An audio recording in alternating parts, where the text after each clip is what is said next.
Hey everyone, welcome back. Mark here. Let's talk really quickly about a subject near and dear to everyone in the pop culture universe, whether they pretend to love it or hate it. Everyone knows it's Star Wars. Star Wars has got a bunch of stuff going on right now as we speak for our consumption. And I have to tell you, most of it is pretty darn good. First, what's currently showing on Disney Plus, of course, is Andor. Yeah. Nice poster from a Star Wars Celebration they were giving out. But frankly, if you've seen anything in my room, you know I don't have room for it. So if you actually want that, let me know. And we'll see about getting it to you. Andor, through 7 or 8 episodes now. Very mixed. People or love it or hate it. I'm not really sure why. I don't know if there's just not enough spaceships. I don't know if there's not enough lightsabers. I don't know if people just dislike not having the Skywalker family at the center of their universe, if you will. Now, that shouldn't be a problem. The galaxy is a huge, huge place. There are literally billions of life forms in it, all of which, most of which, have a story that's worth hearing. Andor, judging by the generally positive reception to Rogue One, is one of those characters. So why would you like that character but dislike it when they give you more of that character? I don't really get it. He's not from a highborn family. He's an orphan. He's adopted. He's in hiding. Of course, he's going to do what he needs to do to survive. He's going to run. He's going to steal. He's going to hustle. And if that means pissing off the Empire every once in a while, great. That's what this show is about. Him learning that what he does has consequences, how he can do more to fulfill those inner needs. He is the pre-rebellion. He is Princess Leia without the income and the fancy upbringing, if you will. The other great thing about this show is we actually get to see the Empire's politics. And I know some people are like, politics, I hate politics. Dude, politics makes the universe go round. And in this case, the galaxy far, far away go around. You get to see the Imperial surveillance people. You get to see how they've carved up their little sectors. You get to see how the early pre-rebellion does business through the analytics. It sounds weird that I'm complimenting a show on analytics, but it works for me. It gives you insight into the characters looking at this data, characters that are looking at these events.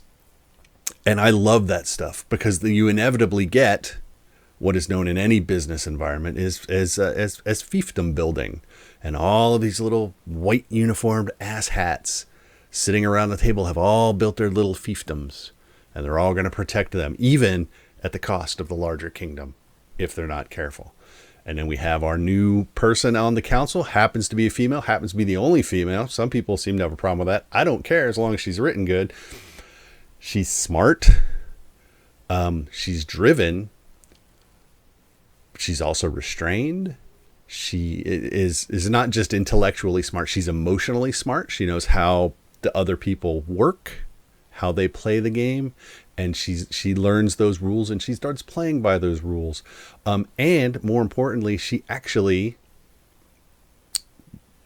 editor's note aside here, she'll probably wind up dying by the end of the series, and or is implied that she dies during the events of Rogue One, because otherwise she's too important seeming at this point, and we would know more about her in the original trilogy. So that's probably not going to happen. But we'll see. But I like it. I like watching people jockey for position. I love people overestimating their own position and being reeled back in. So I love that aspect of it as well. I love Stellan Skarsgård as the underground rebellion. The low level equivalent of Mon Mothma in the Senate.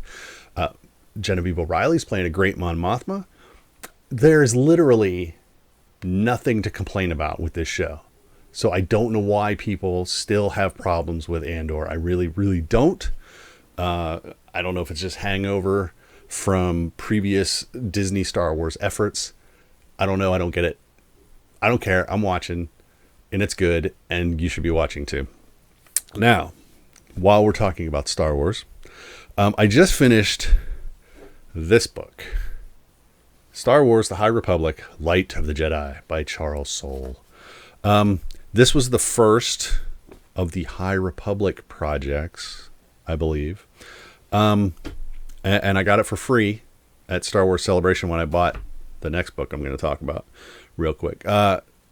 Which, by the way, is Ronin, based on the anime episode that Disney Plus put out, which is also, if you haven't watched the Star Wars anime stuff, that stuff's fan-freaking-tastic. So check it out. But Light of the Jedi, judging by everything, I didn't buy it. I was given it, but it's on my shelf, and I needed a book. So I said, well, let me see what all of the hubbub on the interwebs was about. Okay. It's not greatly written. As an editor and writer myself, there's a lot of stylistic choices, writing level choices, construction choices. I think this is written for a lower level reader. But the general outlines of the story and the plot and the fact that it's set, a couple of 100 years before Palpatine, or however long ago this was, it's still, it's the old Republic, the High Republic. There is no empire, there is no emperor. It's a democracy at the peak of its powers, which, if you know your history at all, is normally when the carpet gets pulled out from under you, and that's what starts to happen here. I don't know if we'll go to the next one. We'll see if it's on sale, possibly, perhaps. But no, overall, the story plot, the Jedi powers are much more expansive. Which, as if on cue, the lightsaber notification on the phone goes off. The Jedi powers are a lot more expansive. There's a lot more depth to them than we're used to in even the prequel trilogy. But again, that's probably and possibly likely due to the fact that the Jedi themselves have been on a decline and admit their powers are waning. So I didn't have a problem with that. Like I said, most of my problem is in the actual writing, not in the story or the way they're handling the Jedi thus far. So I won't tell you to run right out and get it, but it's okay. It's fine.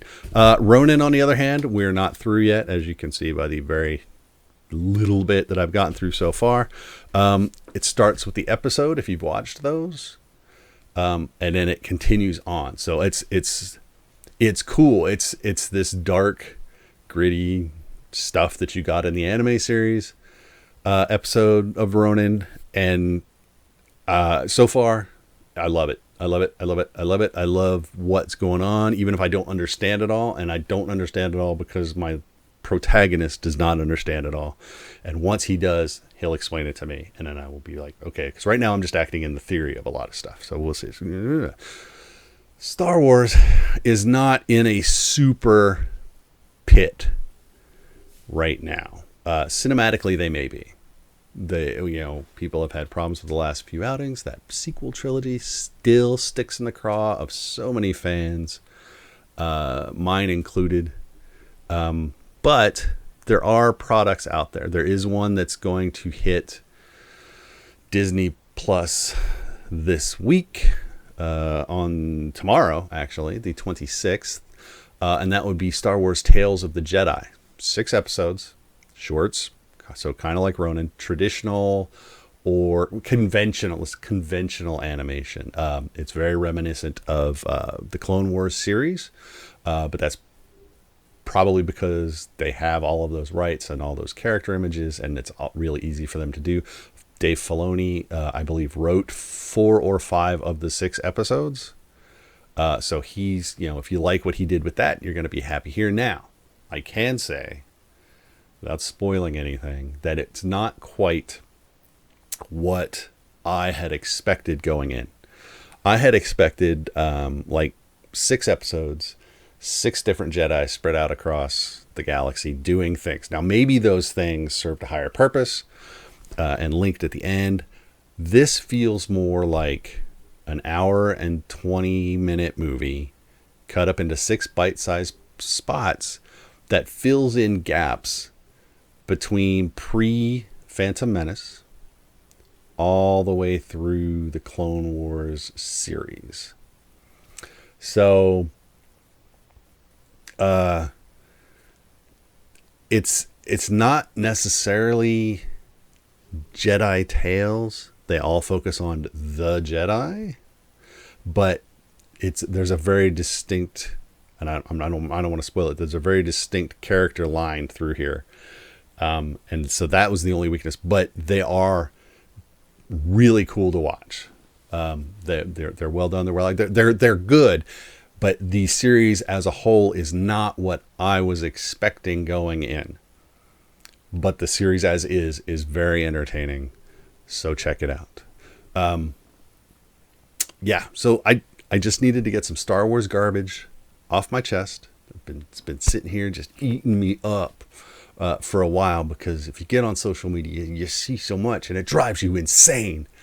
But now it's out. It's shared, and you can tell me that I'm full of crap if you want. That's fine. I don't care if you think I'm full of crap, because I think half the stuff on the internet is crap. Because it is. And if this half thinks this half is crap and this half thinks this half is crap, guess what? It's all crap. But if you can be entertained by said crap, that's what you're looking for. So hopefully I've at least entertained you for a couple minutes, and or giving you a little something extra to think about before you go, nah, that's crap. Consider it first. Till next time, Ryan and I have just literally 6,000 films to watch over the next 60 days or something like that. It's stupid. It's dumb. It's almost unworkable, and yet we're going to attempt it so that we can talk about movies for you. But until we do that, stay safe, be good, go see a movie at the theater. For God's sake, there's so many good ones, and seeing stuff on the big screen is still the way to see it. It still is, no matter what the streamers tell you. Big screen first, little screen to remind you of that original experience. So take it easy, stay safe, check it out. We'll talk to you later. Bye-bye.